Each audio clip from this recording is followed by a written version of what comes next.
बात करते हैं क्रिस्टल ऑसिलेटर।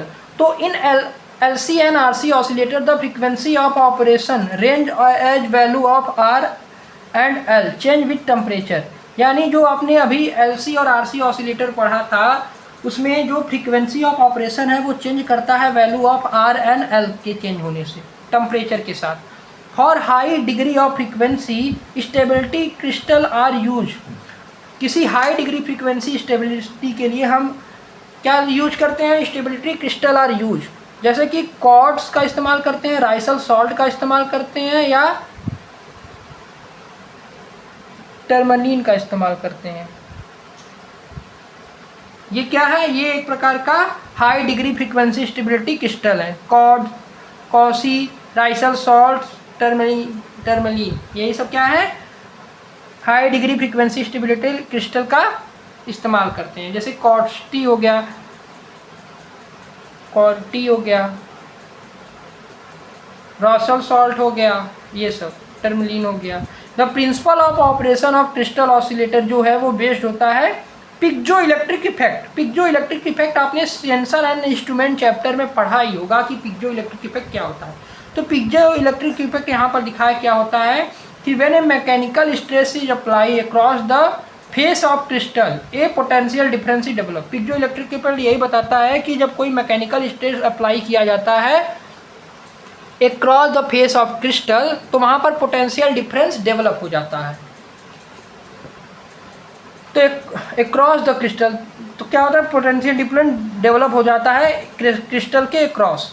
ठीक।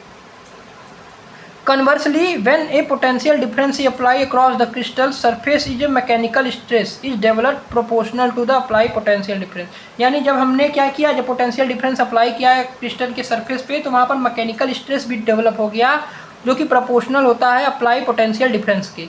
इसीलिए जो पिक्जो इलेक्ट्रिक इफेक्ट होता है, यानी जब when the piezo electric crystal is subjected to the proper alternating potential it vibrate in the natural frequency। यानी जब हम पिक्जो इलेक्ट्रिक क्रिस्टल को सब्जेक्ट कर दें किसी भी प्रॉपर अल्टरनेटिंग पोटेंशियल, अल्टरनेटिंग मतलब जिसकी वैल्यू चेंज हो, तो उस कंडीशन में क्या होता है? उस कंडीशन में होता है कि जो वाइब्रेट होता है नेचुरल फ्रीक्वेंसी क्या होंगे? वाइब्रेट करने लगेंगे। जैसे कि क्वार्ट्ज क्रिस्टल क्या होते हैं? हेक्सागोनल इन शेप होते हैं।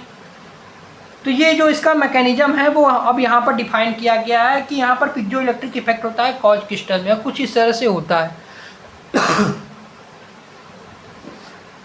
तो क्वार्ट्ज क्रिस्टल जो होता है वो हेक्सागोनल शेप का होता है, इस तरह के शेप का होता है क्वार्ट्ज क्रिस्टल। तो देखिए crystal is place between two metal. यहाँ पर आप देख सकते हैं, इस डायग्राम से देख सकते हैं क्वार्ट्ज क्रिस्टल का डायग्राम है। यहाँ पर क्या है? क्रिस्टल जो है वो प्लेस किया गया है टू मेटल प्लेट पे क्रिस्टल को प्लेस किया। क्रिस्टल है, इसको दो मेटल की प्लेट पर क्या किया गया? प्लेस किया गया है। Equivalent to capacitance with the crystal और डाइलेक्ट्रिक, जो कि इक्विवेलेंट है किसके? कैपेसिटेंस। जो कि हम जानते हैं कि कैपेसिटेंस में एक डाई इलेक्ट्रिक होता है, डाई इलेक्ट्रिक इफेक्ट पाया जाता है उस तरह से। ठीक। तो उसी तरह से है जैसा कि आप डाई इलेक्ट्रिक ऑफ कैपेसिटर पढ़ते थे तो उसके बीच में एक मेटेलिक प्लेट होता था ना, वही उसी तरह से यहाँ पर है। तो यही मेटेलिक प्लेट है, देखिए मेटल प्लेट है, वही बात कर रहा हूँ मैं कि when an AC voltage is apply to the crystal then crystal start vibe. मतलब कि जब कोई AC वोल्टेज लगाएंगे तो क्या होगा? नेचुरल ये वाइब्रेट करने लगेगा, natural crystal, then crystal start vibrating करेगा इस मैक्सिमम एम्पलीफायर पर। ठीक। तो इक्विवेलेंट सर्किट ऑफ क्रिस्टल क्या होगा? तो कुछ इस तरह से होता है कि व्हेन क्रिस्टल इज नॉट जब क्रिस्टल नहीं वाइब्रेट करता तो उस कंडीशन में crystal is equivalent to capacitance. जब क्रिस्टल वाइब्रेट नहीं करता उस कंडीशन में ये CM के बराबर होगा। यानी जब वाइब्रेट नहीं करेगा यानी RLC लगा दिया गया, LR यानी यहाँ पर क्या है? LRC सर्किट है और ये CM है, यहाँ पर दो लोड है। यानी ये किसके इक्विवेलेंट होगा? जब कोई when crystal is vibrating not vibrating, जब क्रिस्टल वाइब्रेट नहीं करेगा तो इसकी वैल्यू किसके बराबर होगी? तो इसकी वैल्यू बराबर होगी CM के बराबर, कैपेसिटेंस ऑफ माउंटिंग इलेक्ट्रोड के बराबर हो जाएगी। वही सेकंड कंडीशन की अगर हम बात करें, सेकंड कंडीशन में क्या होगा कि जब हम vibrating crystal is shown in parallel से, जब वाइब्रेट होने लगेगा तब क्या होगा? तो जब वाइब्रेट करने लगेगा तो उस कंडीशन में क्या होगा? यानी जब शुरुआत में कोई वाइब्रेशन नहीं हो रहा था क्रिस्टल में तो वो Cm के बराबर था। वहीं जब वाइब्रेट क्रिस्टल होने लगे तो क्या हो जाएगा, तो ये पैरेलल इन सीरीज हो जाएगा। जहाँ पर L क्या है, L एक प्रकार का equivalent electrical equivalent mass to vibration crystal है। C क्या है, electrical equivalent to mass of mechanical crystal है। वहीं R है आपका electrical equivalent to mass of mechanical friction. Electrical equivalent to mass of vibration crystal L है। वहीं electrical equivalent to mass of mechanical crystal C है। वहीं electrical equivalent of mass of mechanical friction R है। तो due to Cm crystal है 2 frequency. Cm के कारण यहाँ पर 2 फ्रीक्वेंसी होगा।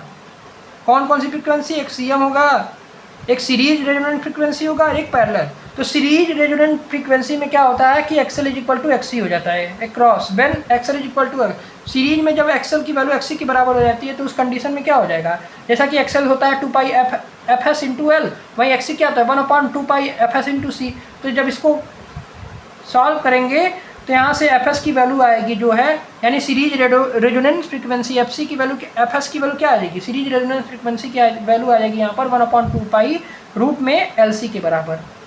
यानी the crystal impedance is very low, this resonant frequency is low. इसलिए क्रिस्टल फ्रीक्वेंसी, अगर क्रिस्टल इम्पिडेंस की वैल्यू लो होगी तो रेजोनेंट फ्रीक्वेंसी की वैल्यू भी लो होगी। अब पैरेलल रेजोनेंट फ्रीक्वेंसी क्या हो जाएगी, जिसको हम FP से रिप्रेजेंट करेंगे कि यानी when reactance in series branch in equivalent to Cm, यानी जब रिएक्टेंट क्या हो, सीरीज में हो, ब्रांच इक्विवेलेंट टू Cm हो, तो उस कंडीशन में ये वाला फार्मूला इस्तेमाल होगा। यानी omega PL minus omega PC is equal to omega P Cm। यानी ओमेगा L की वैल्यू यहाँ से निकालेंगे तो क्या हो जाएगा 1/PC प्लस 1/ओमेगा P Cm। तो ओमेगा P की वैल्यू यहाँ से क्या आ जाएगी, अंडर रूट में 1/L C प्लस Cm बटे C इंटू Cm। हाँ, अब इसको जब सॉल्व करेंगे तो यहाँ पर जो पैरेलल रेजोनेंट फ्रीक्वेंसी आ जाएगी वो हो जाएगी 1/2 पाई रूट में 1/L C plus Cm upon में C इंटू Cm। ठीक, अब देखिए इस वाले टर्म को हमने CT डाल दिया, यानी C बटे Cm upon C into Cm। इसकी वैल्यू 1/CT के बराबर होती है, तो इसकी जगह हमने CT लग दिया।